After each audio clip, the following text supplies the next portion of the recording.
Tonight, a young gay man and his crusade against homophobic bullying.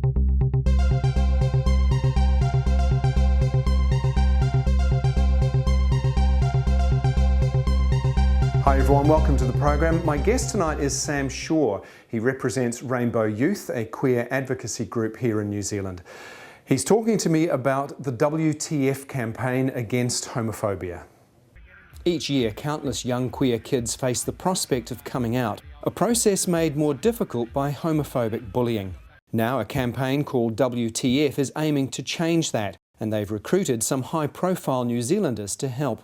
The campaign spokesman, Sam Shaw, has himself faced bullying. Sam, really nice to have you. Thank you for joining me on the show. Oh, thanks for having me. I wanted to start by looking at the WTF campaign and why was that set up? Why was it necessary? It was a fundraising campaign, of course, for Rainbow Youth. We do not get access to a lot of funding, and that was a real problem for us. We had lost staff. The funny thing was that actually the demand for our services has skyrocketed, but the money that we're getting in to actually sustain those services has dropped away. So it was created around fundraising, but it was also created around awareness. I think for all of us being in the office and being in sort of the front line of a lot of issues, we just saw this huge need to actually create an awareness, particularly within the heterosexual community, about what is going on and actually how much that affects everyone. So that was kind of what caused it to be created, I guess. You've had a lot of celebrities involved, so what was that like getting on board? What kind of reactions did you get? It was very cool. I work in theatre and TV as well, so I sort of knew a lot of people, which made it a lot easier, you know. For the ones I didn't, I stalked. But they were incredibly generous. Like I think we were all blown away actually by how many people we approached and sort of said, this is what we want to do, this is why it's important, will you help us do it? Who just, you know, absolutely hands down, yep, count me in, I'm there, turned up, and yeah, we're incredible supports. So I think most of us could probably understand or relate to name calling in the playground, that kind of thing, perhaps nowadays some texting and whatnot. Yeah. But what's the worst kind of things that you're hearing? Are people actually being beaten, or are they being really harassed to a point where they just don't know what to do? Well, I think all of those things. I mean, for example, and it's not just youth. I mean, we had that lovely lesbian couple up north who had their business firebombed. You know, yeah. They were driven out of town. That's you know what, 2011 in New Zealand. You know. Just an hour and a half from Auckland. Stuff like that is taking place, and it's shocking. Like it's awful. It's discrimination in its most ugly form. Do you get a sense that it's worse in rural areas? Yeah, absolutely. We get a lot of young people in rural areas. We get a lot of parents of young people in rural areas contacting us for all sorts of reasons, sort of saying, hey, you know, we need some support. Is there anything that I can do for my son, my daughter? You know, is there anyone I can talk to? And we don't have, currently we're not resourced. I mean, we're trying to meet a national demand, but we don't get government funding.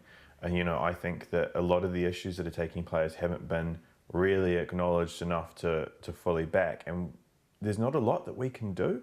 So, and I think particularly as well for young people, when you are, you know, living in a very small place, you don't, what you live through, you don't really have context to put that into a larger picture. So you don't go, that's just here, you know, the bigger world is much better and it's full of wonderful people. You think that's what the world is actually like, because it's all you've got to reference, and that's an incredibly dangerous thing, you know. So it is harder. It's definitely harder. And of course, you grew up in a small town, Levin. Yes. So tell me about that experience.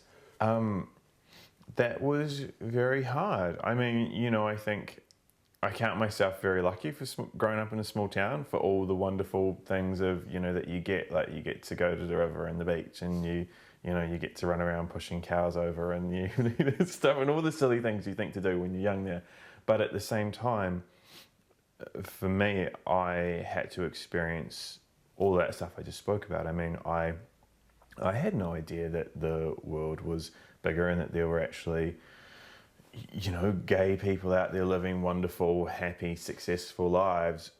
All I knew was that in living at that time and in the sort of small circles that I was in, that to be gay was a terrible thing and it was something you got picked on, and that the only gay in the village was the librarian who everyone teased and would use his name as a put down, and it was awful, and it was really, really hard, because there wasn't really support there in any form. What was the worst thing that you had to deal with? Bullying. So how did it manifest? How did people bully you? All the kind of standard, I think, practical ways of bullying someone, name calling and getting beaten up. I think probably the most hurtful for me was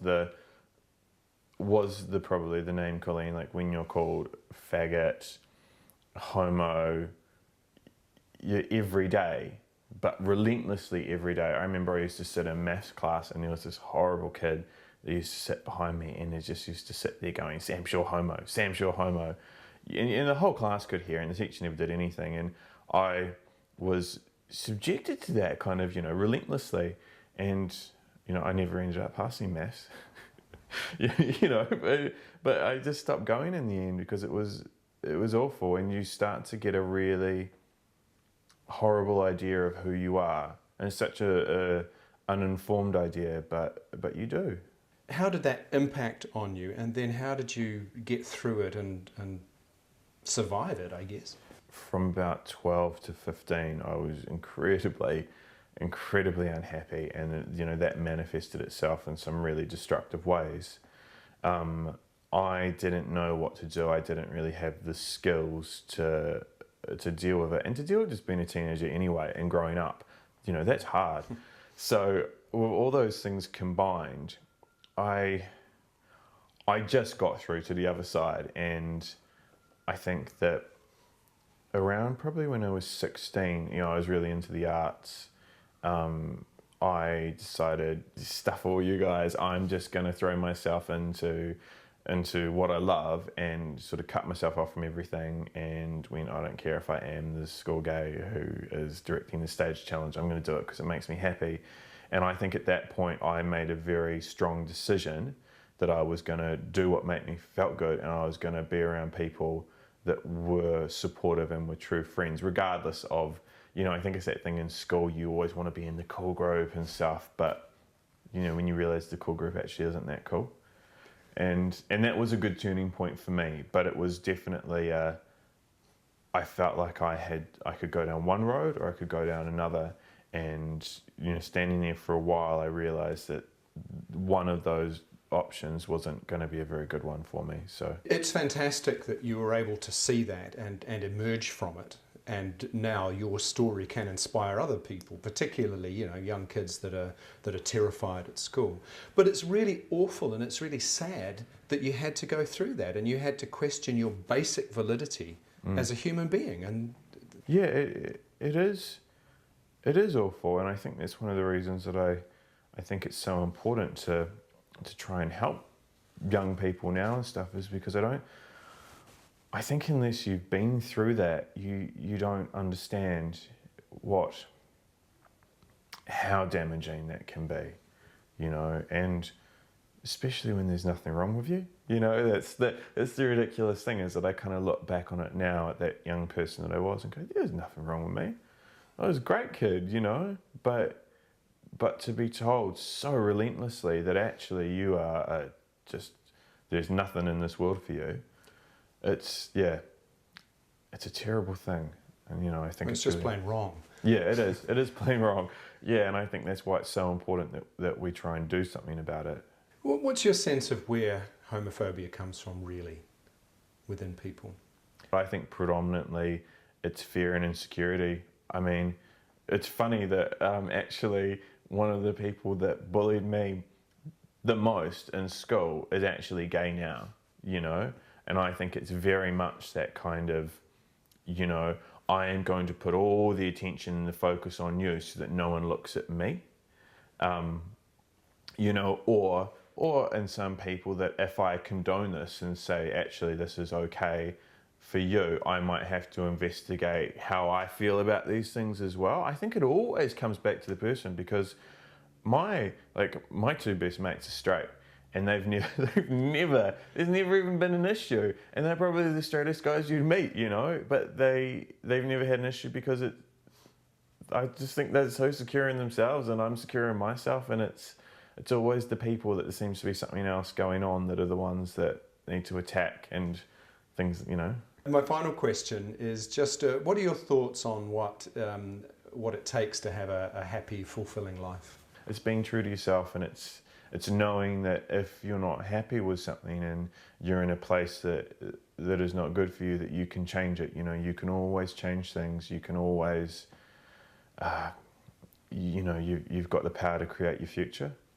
And I think when you really click onto that, you know, you realise that wherever you are and however bad you're feeling, it's just temporary, and you can always do something to make it better. Yeah. That's fantastic. Thank you so much. Thank you. Thank you for having me. Well, that's the program for another week. If you'd like more information on Rainbow Youth or help the WTF campaign, then just check out the link on our website.